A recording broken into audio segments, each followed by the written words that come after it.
هنا حيث الجبال التي لا تنحني ولد رجل ليصبح لاحقا من الشخصيات الوطنية والاجتماعية والبرلمانية في اليمن.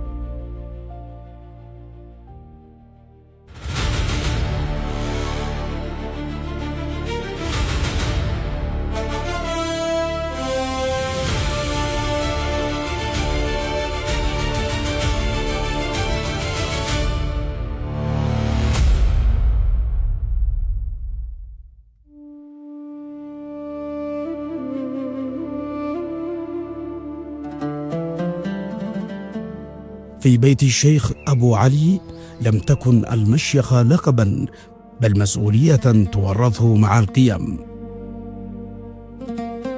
عام 1961 ولد الشيخ زيد محمد أبو علي. هنا نشأ وترعرع الضياء زيد في كنف والده الشيخ محمد يحيى حسن أبو علي، شيخ مشايخ قضاء كوكبان الطويلة، ذلك القائد الذي كان يرى في أبنائه شيخ مشائخ المحويت محمد أبو علي وشقيقه عبد الله والشيخ زيد الحكمة والخير والوفاء والنخوة. كان يقوم بالواجب أحسن من غيره، وكان يحتضن الناس يعني بكل الوسائل سواء من قريبه ولا من بعيده، وهو يعني مضى بمسيرة باهرة. لم تكن طفولة الشيخ زيد عادية، فقد تفتحت عيناه في ديوان والده وجده حيث تصنع الرجال. فلم يرسله والده للمدارس التقليدية فحسب، بل كانت مدرسته الحقيقية هي ملازمته والده وجده رحمهم الله. كان صامتا في صدر المجلس لكنه يتعلم كل شيء، فيراقب كيف يحل والده الأزمات ويحقن الدماء، كيف يوازن بين العدل والرحمة، وكيف تنتصر الحكمة على الغضب. كان نحضر في المواقف عند والده وهو يتسمع ويدخلهم أي حاجة يدخلهم في راسه. هو أخوه الشيخ محمد كان هيبة وقبله ونخوة من الشيخ محمد الكبير أبوهم إلى عندهم عند الاثنين الأخوة. أقول لك معنى لا يتصور به أحد أبدا، وعادهم لا. لم يكن تأثير والده وحده هو ما شكل شخصيته، بل كان لشقيقه الأكبر الشيخ محمد أبو علي أثرا بالغا في مسيرته، فكان له السند والمرجع والقدوة التي استند إليها في مختلف مراحل حياته. منازمته لوالده لم تصرفه عن دراسته. حينها كانت اليمن تمر بأوضاع مضطربة تمثلت في الحرب بين الجمهورية والملكية. في تاريخ الرجال الذين تركوا بصمة لا تنسى تبرز محطات البدايات كشاهد حي على قوة الإرادة وعمق الطموح. ومن هذه المحطات المضيئة في حياة الفقيد الراحل تلك الرحلة المبكرة التي شد فيها الرحال نحو قرية الفصلة الواقعة في الجهة الغربية من مدينة الطويلة التاريخية. احنا درسنا في أيام الجمهورية والملكية، ما كان بش مدارس، كنا ندرس في المنازل حتى الجوامع. درسنا في قرية بني زري فترة، ودرسنا في مقبل فترة، وبعدين طلعنا على الطويلة بعد ما راحت لها الملكية. درسنا في المكتب، كان معنا مكتب إذاعة 300-400 طفل، أول وثاني وثالث ورابع. نزل الشيخ زيد والشيخ محمد أبو علي لعندنا، وعاد احنا صغار، فبعدها كنا ندرس، وبعدها كان يقع مضر وسيول وتعب وذا في الطريق هذاك. كنا ندرس القرآن بس، ما في القرآن، والقلم حلل، ما قبش أقلم من هذا الحلل تاع الخشب هكذا، ولوح عود. هذا الدراسة حقنا. كان أشوف من الناس بنظرة عالية صدق، أنا لأن كان مفتخر بهم ومتأكد إن يطلعوا منهم ناس ينتجوا بأشياء هكذا.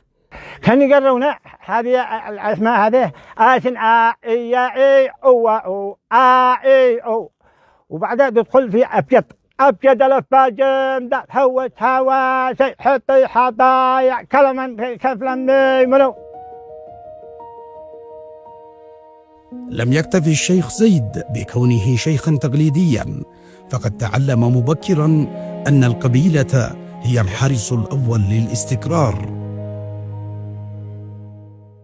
وحين احتاج الوطن أبناءه أثناء حرب الجبهة في المناطق الوسطى رداع ووصابين عام 1982، كان الشيخ زيد في مقدمة الصفوف الأولى مشاركا في الدفاع عن الوطن، وتولى قيادة اللواء الرابع في الجيش الشعبي وإدارة المالية والتموين. العميد عبد الله دارس الله يرحمه ويسكنه الفردوس الأعلى عمل لي أبي رسالة أنه نشتي جيش شعبي. أبي جمع عقال الطويلة والمشايخ قال لهم هذا دارس يشتي جيش شعبي وهذا دفاع عن الوطن، لازم الناس تحضر. وقال يجوا بدون سلاح تسلحهم الدولة. جمعنا كثير وقال يتحرك زيد. قال والعقال يا شيخ يصير محمد أكبر منه. قال اشتيقوا رجال لازم يتحرك زيد. فتوكلنا على الله وصلت دمار، التقيت بعبد الله دارس وكان عنده في الخيمة المرحوم ناجي الرويشان، كان على الإمداد تقريبا ذيك الأيام. وبعدين قال كم أصحابك؟ قلت له 484. وتكلفت قائد كتيبة الحراسة للمعسكر والرئاسة. نزلنا إلى دمار بالشيخ زيد دريتهما ب400 نفر، وجلسنا تولنا خيام وخيمنا. جاء لنا طلب ننزل قد الجبهة في وصاب السافل والعالي. نزلنا من هناك الأبيض والمحجاني زيد أبو علي، خذنا المعركة وصفينا ورجعنا إلى دمار. جاءنا بلاغ يعني قالوا قد في حزم العدي، جهزونا حزم العدي، صلحناها سلحوا دريتها محانك قدم المعركة وصفيناها ورجعنا إلى دمار. وبعدين المناطق الوسطى الشيخ زيد وحمود عاطف تقدموا إلى دمت وخذوها إلى قعطبة وصفت. كمبرنا سنتين وإحنا في دمار يصير يأخذ المسيرة ونرجع. في 26 من أكتوبر عام 1983 توفي الشيخ محمد يحيى حسن أبو علي رحمة الله تغشاه، فلم تفقده محافظة المعويد شيخا فقط، بل فقدت أبرز المرجعيات الاجتماعية والوطنية.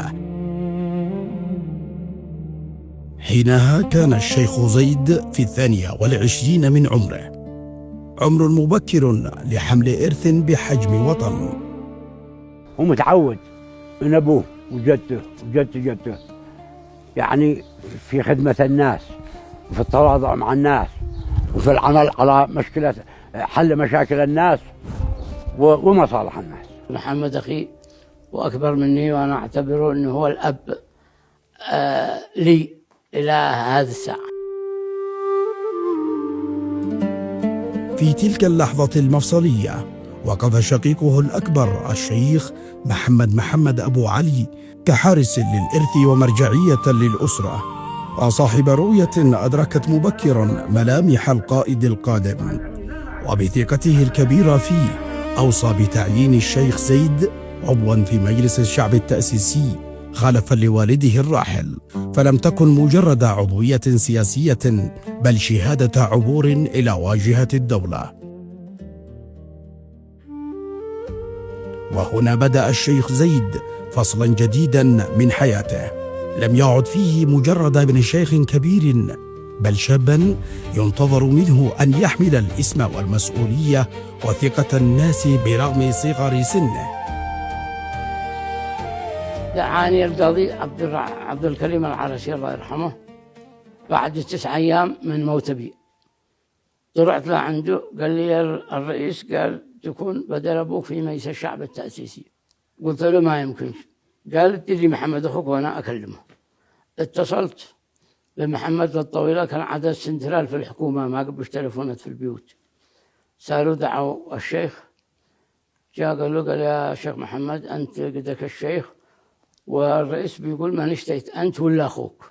هذا القاضي يعني مؤدب. أنت ولا أخوك يقع في مجلس الشعب بدل الوالد. واحد يمسك المشيخ ودشتي تقع أنت عضو مجلس الشعب. قال لا زيد، وأنا بقول لا ما بلا محمد يعني أيوه. قلت تي زيد يعني أنت يا أخي، وأنا ما بلا أنت يا أخي. والقاضي العرشي بيضمن قال محمد قلت لك افهم ما هي شيء في الفصل حقنا. أنت بعد ما توفى أبي الله يرحمه بدأنا نجابر، ومن ضمن المجابرين جاء حسن الخميس، وبيقول لي عبد الكريم العرشي بيقول تطلعوا أنت ولا واخو. قلت له أنا مشغول أنا، لكن طعنت هو زيد، وفعلا طلع هو زيد ما نزل الا ببطاقة مجلس الشعب التأسيسي هذه الأيام. وكم احنا بحاجة الوحدة في هذه الأيام بعد ما تقسمت الناس بأفكارها وآرائها. احنا بحاجة ماسة جدا لتوحيد الرأي ووحدة الدم والجسد. وانطلاقا من مهامه البرلمانية خاض معركة الأفكار والتشريعات بكل حكمة واقتدار. لم ينظر للعمل البرلماني كأداة لإدارة المرحلة فحسب، بل جعله جسرا يمتد لتقريب وجهات النظر بين شطري الوطن آنذاك، فكان الرجل الوحدوي وصوتا رزينا يدعو دوما إلى إعلاء المصلحة الوطنية العليا، مجسدا ذلك قولا وعملا في مسار العمل الوحدوي قبل عام 90 وحتى وفاته. كان الفقيد من أبرز من أيد الخطوات الوحدوية وعاش معها، ومن أيضا أقروا دستور دولة الوحدة عندما طرح على مجلس الشورى يومها في صنعاء، وعلى مجلس الشعب الرئاسي يومها في عدن.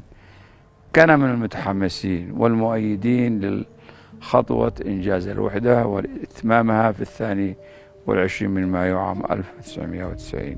منذ التسعينات ومع بداية الوحدة اليمنية 22 مايو 1990 كان أيضا يجسد العمل الوحدوي من خلال تعاملاته سواء في مجلس النواب أو من خلال لقاءاته المستمرة مع كثيرا من الشخصيات الاجتماعية والوطنية والمشايخ وكل القوى. ومع اتساع حضوره الوطني دخل الحياة البرلمانية ممثلا عن الدائرة 241 بمديرية الطويلة بمحافظة المحويت. حظي بحب وثقة الناس وانتخب ل3 دورات انتخابية متتالية. قام الإصلاح رشح مرشح، وكان الشيخ زيد هو مرشح المؤتمر الشعبي العام، وهذه رغم شدتها إلا أنه كان يسودها الإخاء والتسامح والود، وكان الشيخ زيد فضل في هذا الجانب، هو الذي كان يكسر حدة التوتر، هو الذي كان يلطف الأجواء، هو الذي كان يبادر بحل المشكلات وسد أي ثغرات تعيق العمل الانتخابي والمنافسة الحزبية، فكان رجل يحمل قلب كبير في هذا الجانب. كان النائب الذي لا يحب الأضواء حاملا هم المواطنين إلى قبة البرلمان، وتولى رئاسة لجنة الشكاوي والعرائض وبحث المظالم في مجلس النواب، ما جعله محل حب وتقدير الجميع، ليلقب بعميد البرلمانيين اليمنيين. كان حضوره من الأوائل حتى في التقييم، كان أوائل الملتزمين بحضور جلسات مجلس النواب رغم الالتزامات القبلية والضغوط عليه. يعني محافظة المحويت كلهم يريدوا الشيخ زيد أبو علي، كثير من المحافظات الأخرى، لكن ما كان يغيب عن مجلس النواب، وخاصة في الجلسات الهامة. كان من خلال رئاسته للجنة الشكاوى والمظالم في المجلس يتلقى الكثير من القضايا التي تقدم إليه من المواطنين، ويعمل جاهدا على حلها بشكل شخصي قبل أن تكون الصفة الرسمية، حيثما كانت الكتل البرلمانية تختلف على عدد من القضايا السياسية والبرامج التي كانت محل حوار وخلاف وإثارة بين مختلف الأحزاب والكتل داخل البرلمان. كان الشيخ زيد يظل هو الوسيط الأول في تقريب وجهات النظر بين مختلف التكوينات والكتل السياسية، ونجد من خلاله الحلول التي تساعد المجلس على إنجاز أعماله ومهامه.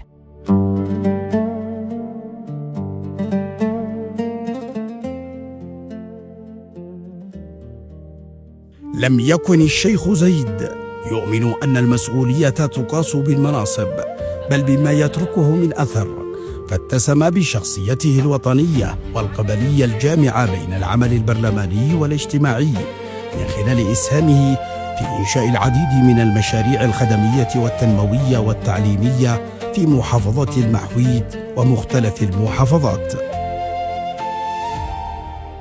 كان الشيخ زيد أبو علي عون معنا في متابعة المشاريع مثل السفلكة، مثل فتح الطرقات، مثل المدارس، مثل المستشفيات، المباني. كان عون معنا دائما، والتنمية التي تحققت في محافظة المحويت كان له فيها باع طويل إلى جانب المجالس المحلية وإلى جانب بقية الشخصيات الاجتماعية، وكان له الباع الأطول والدور الأكبر.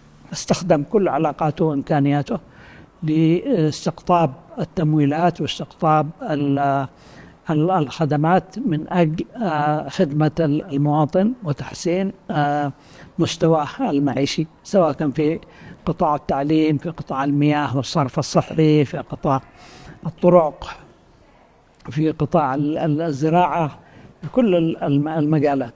عدة مشاريع تبناها ونجحت بفضل، أقسم بالله أنه لا يمكن نحن ادينا للصحة أو مقابل أي حاجة إلا جانب إنساني منه، وعنده غريزة من الله سبحانه وتعالى إنه أنجز وأنتج للناس حاجة أنهم يلتمسوها في الواقع، والحمد لله حقق مشاريع عملاقة للمحافظة والمديرية وعلى مستوى الجمهورية.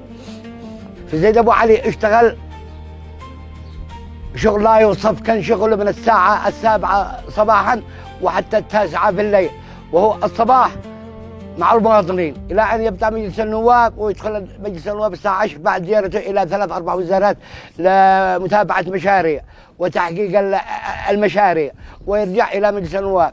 أثناء خروجه من مجلس النواب بعد الساعة 1 يجي البيت وقد المواطنين منتظرين له لمتابعة مشاريع. زيد أبو علي على مستوى الجمهورية مش إلا على مستوى الطويلة.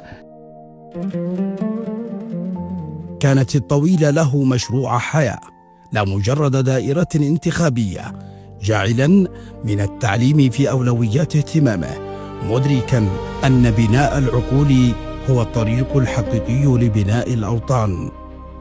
فعلى الأرض تحولت رؤيته التنموية إلى مشاريع ملموسة لمست حياة المواطن البسيط بشكل مباشر.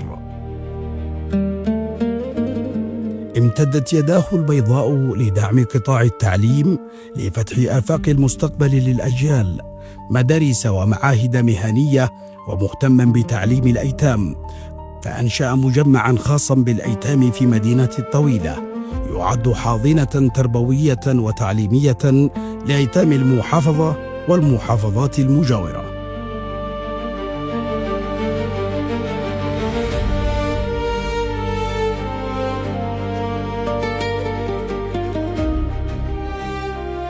استوعب الدار من بداية افتتاحها من 97 وحتى وفاة الشيخ زيد محمد أبو علي رحمه الله من 15,000 إلى 20,000 طالب يتيم الذي استوعبهم الدار خلال مستقر، وبينما كان الثابت 400 طالب كعدد ثابت، ولكن تخرجوا والتحقوا بالكليات، وكان الشيخ يدعمهم ويحفزهم للمنح والدراسة الخارج الطلاب المتفوقين، وسافروا بعضهم في روسيا وبعضهم في ألمانيا، والدكاترة ومهندسين.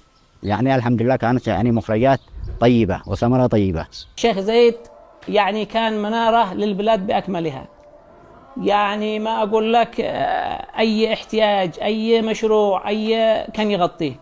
المجمع الوحدة التربوي هو من أسسه ومن سعى إلى تأسيسه ومن سعى إلى بنائه، وكذلك أسس بجانب المجمع في نفس الساحة دار الأيتام التي كانت تحوي أكثر من 400 طالب، وكان هو الداعم الرئيسي لهذا المجمع ولهذا الدار. يعني ما كانش في احتياج لأي شيء. الطرقات هي الأخرى كانت في مقدمة اهتمامات الفقيد أبو علي، فكان له بجانب أخيه الأكبر الشيخ محمد أبو علي الدور الأكبر في مشاريع شق الطرقات وتسهيل حركة التنقل في المناطق الوعرة، من أبرزها الطريق الرئيس الرابط بين العاصمة صنعاء ومحافظة المحويت، بدءا من شبان كوكبان والطويلة ومدينة المحويت وصولا إلى القناوص في محافظة الحديدة، بالإضافة إلى تبنيه لمشاريع المياه التي روت عطش الأرض والإنسان، مجسدا دور رجل الدولة والمجتمع في آن واحد، إضافة لمشاريع تنموية أخرى عم خيرها أرجاء المحافظة. كان له دور كبير بالنسبة للمشاريع بصفة عامة والطريق التي تهم أبناء محافظة المحويت كاملة. كان له دور في المتابعة في صنعاء، وكنا نذهب بعض الأوقات مع بعض، حتى يعني تم اعتماد الطريق. وحصل موقف لن أنساه عند حرب الخليج، قاموا العمال والمهندسين بتوقيف الطريق وبدأوا ينسحبوا، فتواصلت أنا في الليل وقلنا يا شيخ زيد الجماعة قد بينسحبوا، إيش رأيك نزورهم؟ قال بكرة أنا أجي لك ونذهب نزورهم. يوم ثاني عملنا لهم عزومة كاملة واشترينا لهم عسوب. قام مدير المشروع وقال كنا أقرينا بالانسحاب أمام متوقف الطريق، لكن بعد هذا الكرم وهذا الزيه لو كان الحرب في جهة لعملنا في الجهة الأخرى. كان له بصمات واضحة في مجال الخط العام المؤدي من صنعاء من شبام إلى المحويت، وكان المنفذ له شركات ألمانية، وكان هذا أكبر المشاريع وأهمها. أيضا له بصمات في كل العزل في المديرية، بعض الطرقات الإسفلتية وبعضها طرقات معبدة وبعضها طرقات رصف. في 2010 الذي حقق لنا في مديرية الطويلة أكثر من 10 مليار و400 مليون في مجال الطرقات التي تربط المحافظة بمحافظة أخرى وفي مجال فروع المحافظة. ولأجل وطنه ومجتمعه كان سباقا لكل خير ومصلحا يشار إليه بالبنان، وكان حريصا على حق الجميع في التعليم، بما فيهم أبناؤه الذين لم يتهاون طرفة عين في تعليمهم، وكان لهم المعلم الأول والمثل الأعلى، فغرس في نفوسهم قيم النزاهة والأمانة، مجسدين الأخلاق الرفيعة كالحصن المنيع ليكونوا امتدادا له في المجتمع.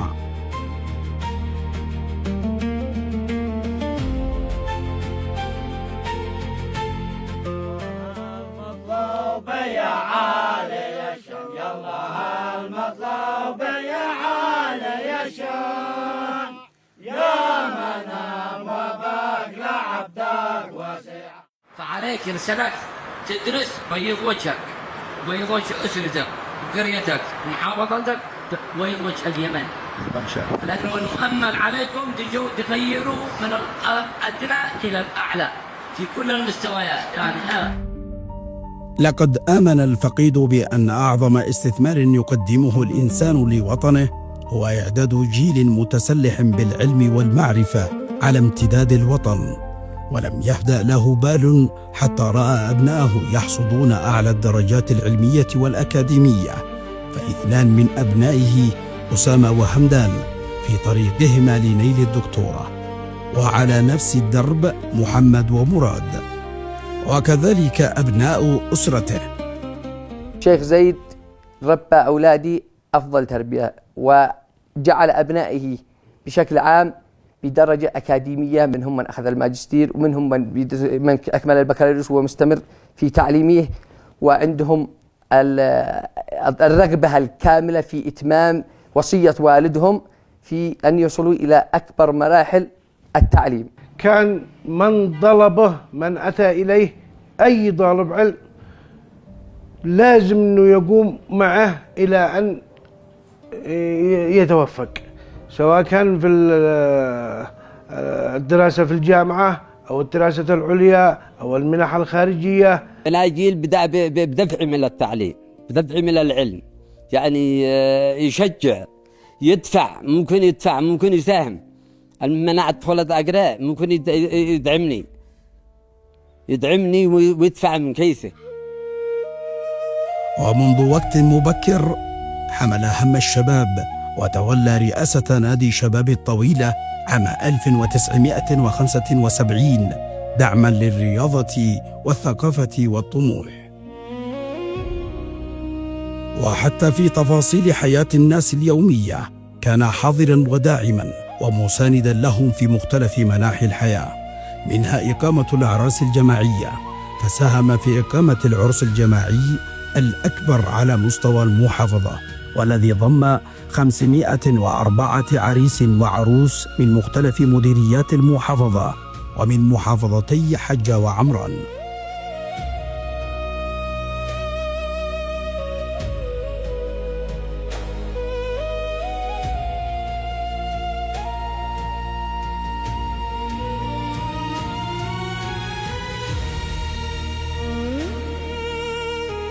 ويكفي ما فعل في العرس الجماعي الذي وقع في المدينة الطويلة. أنت إذا تعلموا به عرس جماعي، قلت لك وبدل ومن جيبه من حكموه، إذا ما خرج من الدولة يطي من جيبه. وعد الملعب على أساس ساحة للعرسان، وجهز الكراسي للضيف والعروس، للضيف المخرجين مسؤول كذا، مش كلنا نساحق على الكراسي، احنا مضيفين وعنبقى مسندين، ويكون هذا فقرات على ما قلنا قصائد، اناشيد، براح، يعني مسرح، فكاهات، المهم الساعتين والربع هذا هو العرس. انا هو العرس بهذا. لم يكن الشيخ زيد الذي يعمل بمنطق الفرد، بل كان يؤمن أن البناء الحقيقي لا يصنعه شخص واحد. فكان لشقيقه الأكبر الشيخ محمد شيخ مشايخ المحويت شريكا في حمل هموم الناس وخدمة المجتمع، ليتشارك الأخوان، وإلى جانبهم الرجال المخلصون الأوفياء لبلادهم ووطنهم الرؤية نفسها، أن الزعامة ليست نفوذا بل خدمة وثمرة لتعاون مجتمع متكامل. وما رجال لا برجال، وما جيد إلا بين جواد، وأبناء محافظة المحويت كلهم رجال صادقين وفيها يستاهلوا بذل دماء. واحنا جايين محكمين ومنفذين كل ما قلتوا لأولادنا، وهذا عقائرنا عندكم واحنا عقائر عندكم، وهذا حكومتكم. كان الشيخ زيد محمد أبو علي يمسك بيمناه عصا المشيخة فيطفئ بها نيران الخصومات ويحقن الدماء، وبيسراه قلم الدولة يرسم معالم الاستقرار ويؤسس لمستقبل أكثر أمنا وازدهارا. فخلال مسيرته البرلمانية والاجتماعية استطاع بعنكته وفراسته الراجحة أن يكون رجل التوازنات وهمزة الوصل بين الأعراف القبلية والقوانين المدنية. ففي كل قضية أو مشكلة هو الحاضر قبل السؤال، والمصلح قبل أن يتفرق الناس. فكان اللحمة في زمن التشتت وصوت الحكمة في زمن الفتن، ويزرع في نفوس الآخرين بذور الخير والمحبة والتسامح والإخاء، والصمت الهادئ المقنع للعقول والقلوب، والوجه الذي لا يكذب، والصوت الذي لا يشترى. فتجده في مختلف المواقف السياسية والقبلية واقفا شامخا بثبات الرجال وحكمة القادة، فكانت له إسهامات كبيرة وفعالة في حل الكثير من القضايا القبلية والسياسية على مستوى الجمهورية اليمنية.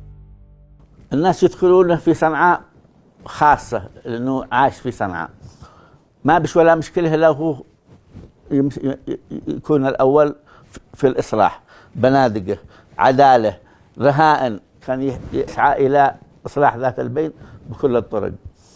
فأعتقد في محافظة صنعاء وغير وحولها كان هو الأول. سبحان الله العظيم، كتبت هذه الميزة اللي مميز بها الجانب الإنساني والإصلاح، الإصلاح بين الناس، هذه الصفة الذي نسأل الله أن يجزي على خير الجزاء إن شاء الله. العرف موجود عنده ومتمسك به جنب القانون، كانت هذه ميزة وأيضا الإقدام، أنه يقدم ويقدم رهائن ويقدم بنادق من أجل تهدئة الموقف، من أجل عدم إثارة المشكلة أو الحرب أو قضية ثار أو قضية قبيلة مرتبة على قبيلة، يكونوا في الوسط، وكان من أوائل الوسط.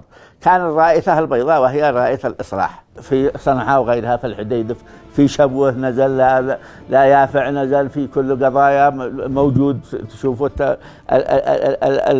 الزيارة القبلية، زار كل المحافظات قبليا وزارها برلمانيا.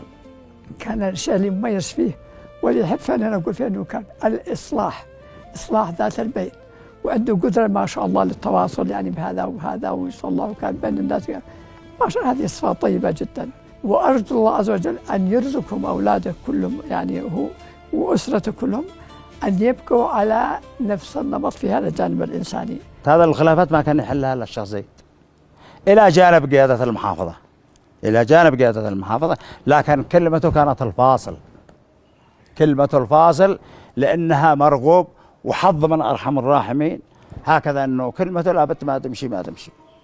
الشيخ زيد قال هكذا، قالوا بعد. هو من المؤثرين الذين أثروا بدرجة أولى في مجلس النواب، كذلك في القضايا الاجتماعية، القضايا التي بين الناس وكذا كان حضوره له فعالية. بالحضور تمثيله في مجلس النواب، قلنا لك حتى في العزاء وفي الناس بيرتاحون. هذا الشيخ زيد أبو علي يمثل قبيلة ويمثل مجلس النواب. مع احترامي كثير من زملائنا الآن ما بيهتموا بهذه النقطة، أنه يشاركوا الناس في أحزانهم، في أفراحهم، وهذا بتكون لها تأثير كبير خاصة عند الناس البسطاء. كلنا أسرة واحدة فيما يرضي الله سبحانه وتعالى، أخوة، حياة، موت، دم، عظم، غر، ما نتفرق بالحين إن شاء الله بإذن الله بكل ما أعطانا الله من قوة. عاش الشيخ زيد محمد أبو علي بسيطا في حياته، عظيما ووقورا، ثقيلا في ميزان المواقف، مبادرا في الخير والإحسان، وعنوانا للصدق والوفاء والشجاعة. فكان للناس ظلا وللحق طريقا، وروحا كانت تملأ المكان ثباتا وطمأنينة. فكان مع الناس في كل الظروف والأحوال، يشاركهم مناسباتهم الاجتماعية المختلفة.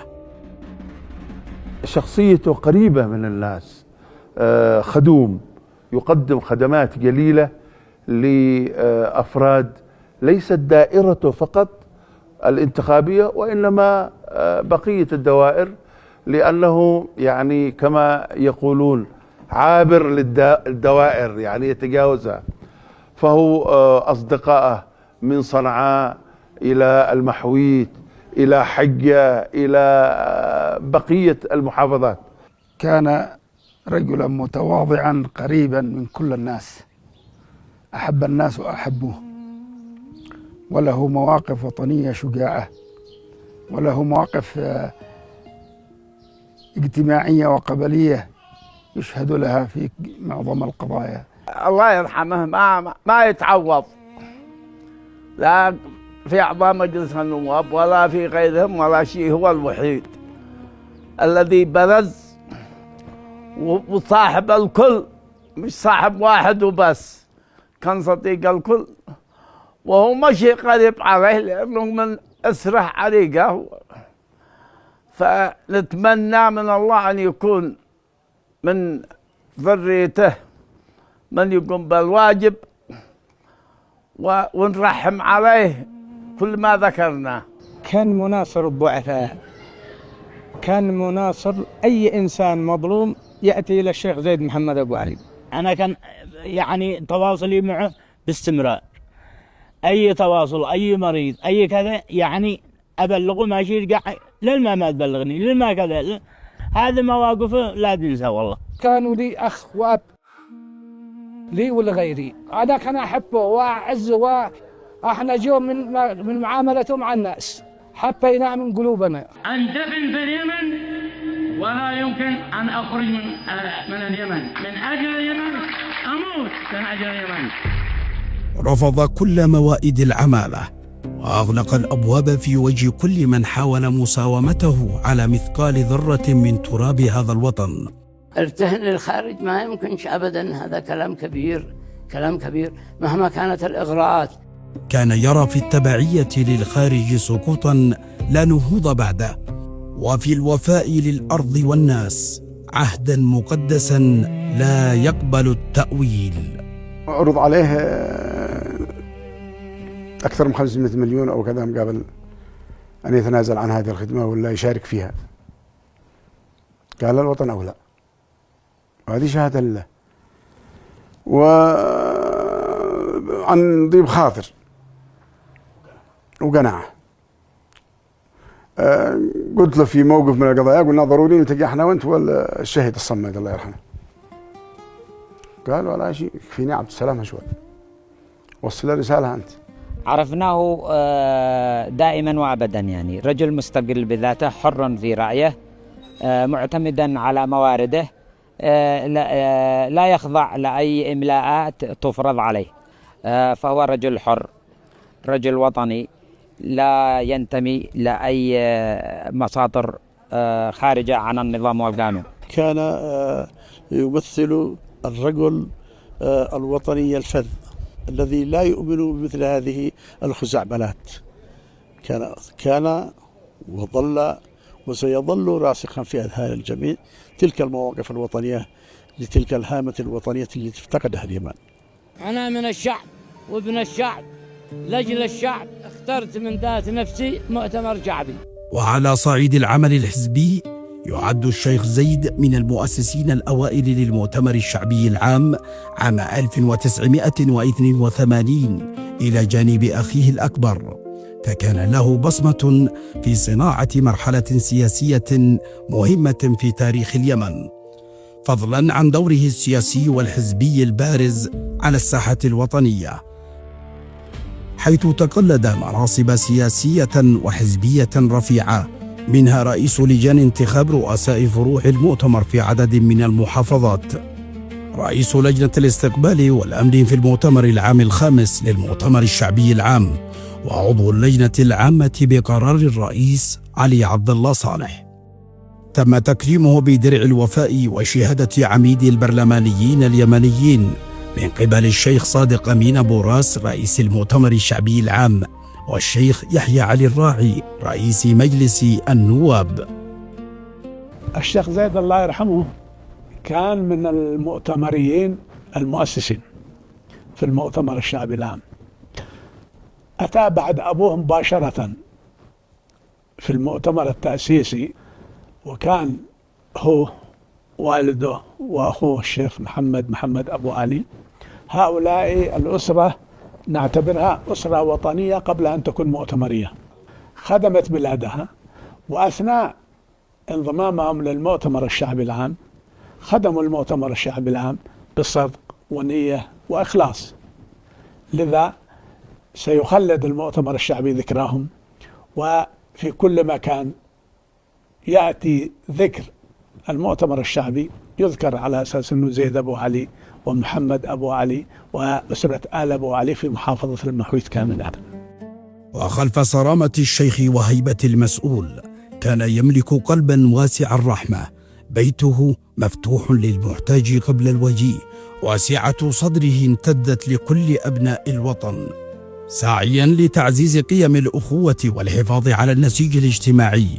تبرز بعض من صورها في استقباله في مسقط رأسه عددا من وفود القبائل، منها قبائل حضرموت لتوطيد العلاقة بين الشمال والجنوب بعد الوحدة، ومشايخ قبائل شمر العراق والشام. نزلنا من هانو على أساس نستقبل مشايخ شمر، وبيدور زامل كيف نتي زامل لمشايخ شمر. كل واحد تازامل، قلت هتي لك زامل يفهموه، قال ايوه. قلنا يا هلا يا هلا حي وجيه العشائر من أراضي سوريا عز الأخوان، الجميع أخوان ولا حد مناكر، كل واحد له قبيله وعنوان. كان استقبال غير الناس ابتلدوا يعني على وضعهم الذي كان هناك، وشافوا الوضع هنا وضع غير عادي، يعني شيء لا من الأمن لا من الأمان لا من الحرية لا من الكرم لا من وجود الأشياء، لا يعني من ويله. كان شهما كريما، صاحب موقف وصاحب رأي وصاحب كلمة الحق. مكانتك في قلوبنا وفي قلوب الناس جميعا كانت مكانة كبيرة. أنا رأيي الشخصي أن هذه المكانة ليست بسبب اسمه أو منصبه، إنما تعود إلى قيمه وأخلاقه ومعدنه الذي كان يتحلى بها. الفقيد الشيخ زيد محمد أبو علي رحمه الله كان أنموذجا للوجاهة الاجتماعية والقبلية الواعية التي ارتبطت بالعلماء ارتباطا وثيقا، فلم تكن مجالسته للعلماء لقاءات عابرة، بل تجسيدا لحرصه على توأمة الحكمة القبلية والوجاهة الاجتماعية بالمرجعية الدينية والعلمية، مما جعل مجلسه مدرسة لنشر الوعي وإصلاح ذات البين ونشر قيم الخير والإحسان بين الناس. كان رحمه الله ذات صلة واسعة مع العلماء أينما حل وأينما ذهب.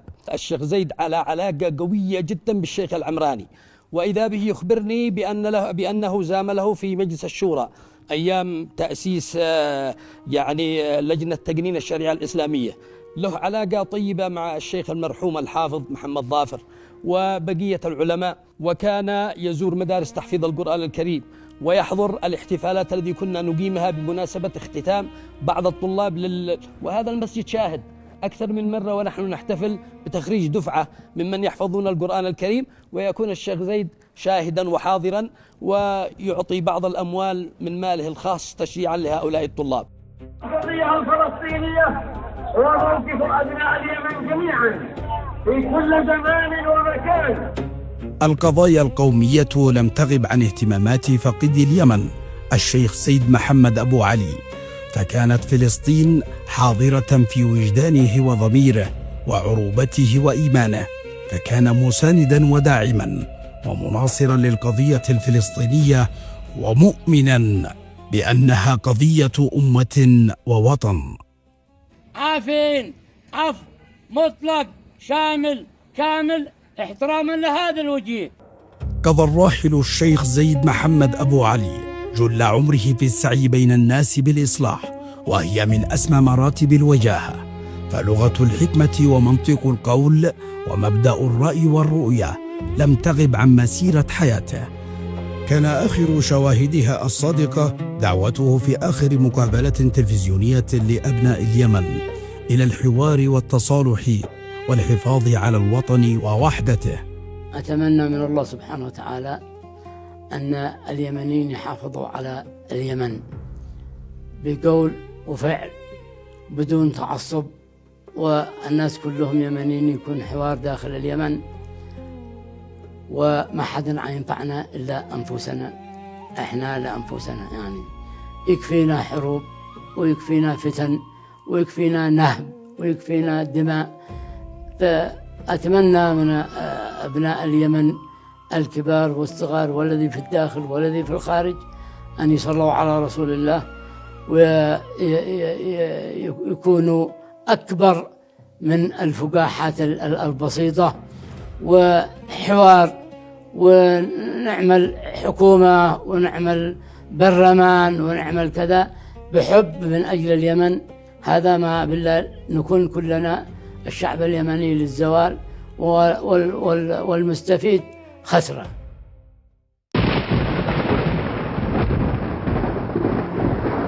بقلوب تملأه الحزن نودع ركن القبيلة اليمنية الشيخ المناظر الكبير، شيخ مشائخ محافظة المحويت، عميد البرلمان اليمني، رجل البر والإحسان، الشيخ زيد أبو علي. في مساء الخميس 17 من يوليو 22 من محرم توقف قلب رجل عاش للوطن، وكان خبر وفاته كالصاعقة حلت على أهله ومحبيه ورفاق دربه وكل أرجاء اليمن. فاجأتك النوع علماء كذا ما صدقت، أقسم لك بالله لا عاد زقنا تلفوا ولا عاد درينا ما هو اليوم ولا هو الليلة، ومن لقيته قرح بكى، ومن كلمناه كان يقول ما اسمعكم. ما توقعت أبدا إن هذا كان أب ما نسأله. في وقت مهم خسرناه، أقسم بالله ما صدقت. كانت بالنسبة لنا فاجعة. قلنا الله الحمد والله فاجعة مش علينا احنا بالله، على الكل، على اليمن بشكل عام. رحل الشيخ زيد في وقت يمر فيه الوطن بصراع وشتات، فكما وحد الجميع في حياته وحدهم بمماته في حزنهم وآلمهم وتعازيهم، فبكت القلوب والعيون لفراق أحد كبار اليمن. لم يستوعب خبر رحيله الداخل والخارج، رحيل رجل الوسطية والاعتدال وقامة لم تعرف الانحناء إلا لله. لكنها كانت الحقيقة تجلت يوم وداع جثمانه الطاهر في مشهد جنائزي منقطع النظير، مشهد يعبر عن مكانة الراحل في قلوب ووجدان اليمنيين. شعرت بخسارة كبيرة في أننا نفقده في هذا الظرف. شخصيته محبوبة وقريبة إلى النفس والعقل والوجدان. في بعض الأحيان أنت محتاج بس للكلمة، أن الواحد يدي نصيحة وينصح السلطات الحاكم في أي مكان وفي أي زمان، تحتاج لواحد للكلمة. خسرنا من كان ممكن توصل الكلمة بطريقته. فقدنا أو بالأصح جناح من أجنحة المؤتمر الشعبي العام، لم نفتقده بموته مطلقا، لأن سيرته تجعله حيا دائما بيننا. وفي مشهد تلاحمت فيه مشاعر الحزن بواجهة الموقف واحتشدت فيه القلوب قبل الأجساد، احتضن جامع الصالح بالعاصمة صنعاء جموعا غفيرة أمت جنباته وصحنه الفسيح لتلقي نظرة الوداع الأخير وتؤدي صلاة الجنازة على روح الفقيد الراحل الشيخ زيد محمد أبو علي. امتدت صفوف المصلين كبحر لا ساحل له، وتلاقت الشخصيات القبلية والقيادات الرسمية والمواطنون البسطاء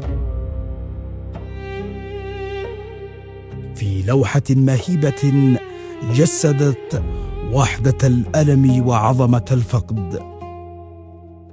نقول نحمد الله ونشكره على فقيد الوطن وعلى فقيد اليمن، ليس على أسرته خاصة ولكن على الشعب كامل، ونحن ما غير جزء من هذا الشعب. الحمد لله على كل حال. الشيخ زيد الآن الذي بتروه خير دليل وخير جاهد، نهجه منهاج على عهد لو ما نموت. هذه القامة اليمنية طبعا التي خسرها اليمن كان يعتبر من البرلمانيين الناشطين ومن قدموا خدمات كثيرة لمحافظة المحمود وللوطن بشكل عام. عظم الله أجركم يا أبو علي، والله إن الموت خسارة فدحا صاحب الفزعة والقلب السليم، والسند له لا ظروف القدحا.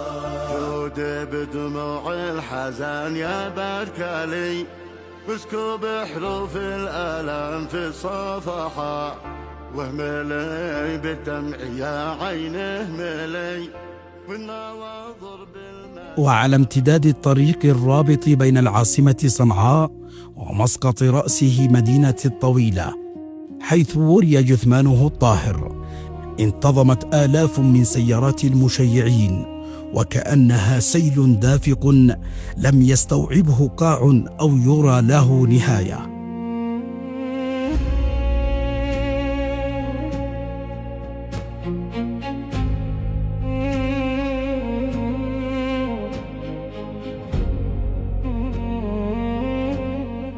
لم يكن المشهد مجرد تشييع عابر، بل كان استفتاء حقيقيا على مكانة الراحل في قلوب أبناء اليمن.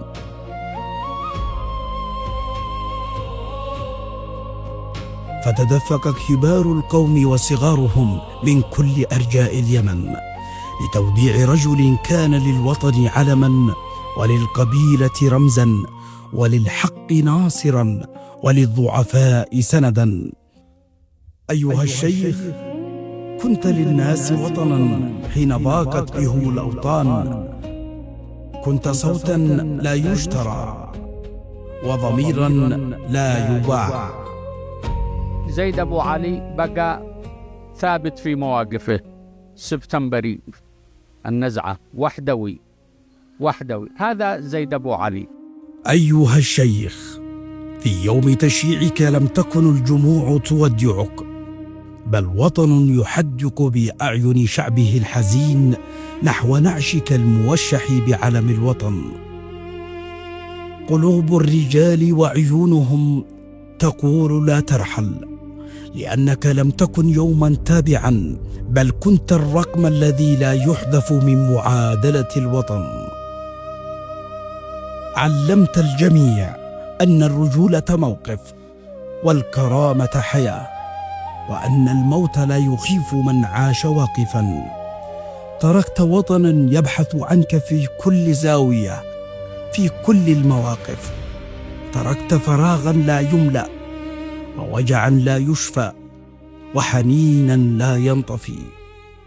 اللهم أبدله دارا خيرا من داره، وأهلا خيرا من أهله، وجيرانا خيرا من جيرانه. اللهم إنا نشهد له أنه كان فعولا للخير، رسولا للرحم، خادما للناس جميعا.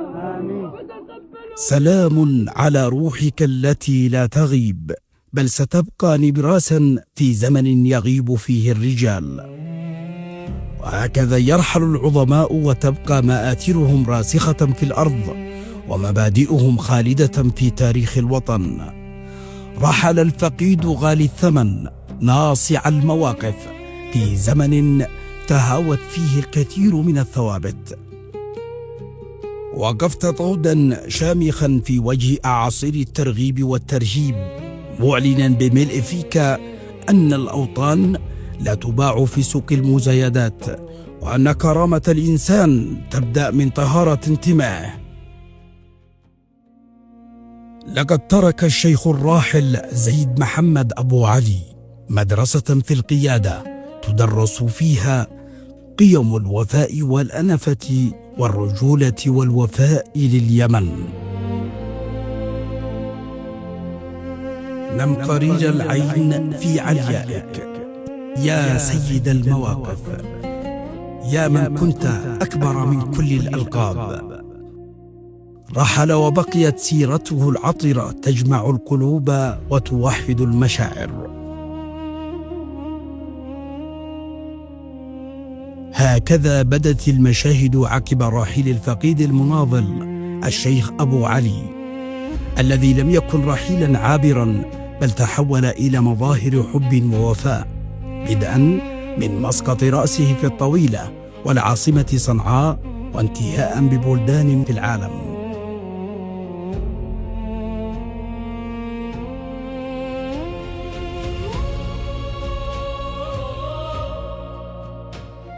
أبي آدم مصاب الجلال، خسرنا هامة وطنية ورمز من رموز اليمن. كان شخصية وطنية اجتماعية رحمانية كبيرة، يكفي أنه آثر البقاء في هذا البلد لا سيما في إطار وفي خضم هذه الأحداث. كان شعاره القول والعمل، لا متعصبا حزبيا ولا قبليا، وكان يمثلنا في مجلس النواب بأحسن تمثيل. هذا الرجل العظيم الذي كان مسخرا لحياته في خدمة الناس الجميع. فلم تمنع الغربة اليمنيين في عدد من الدول العربية والولايات المتحدة الأمريكية من التعبير عن حزنهم العميق برحيل هامة قبلية ووطنية وبرلمانية كان لها بصماتها الواضحة في تاريخ اليمن المعاصر.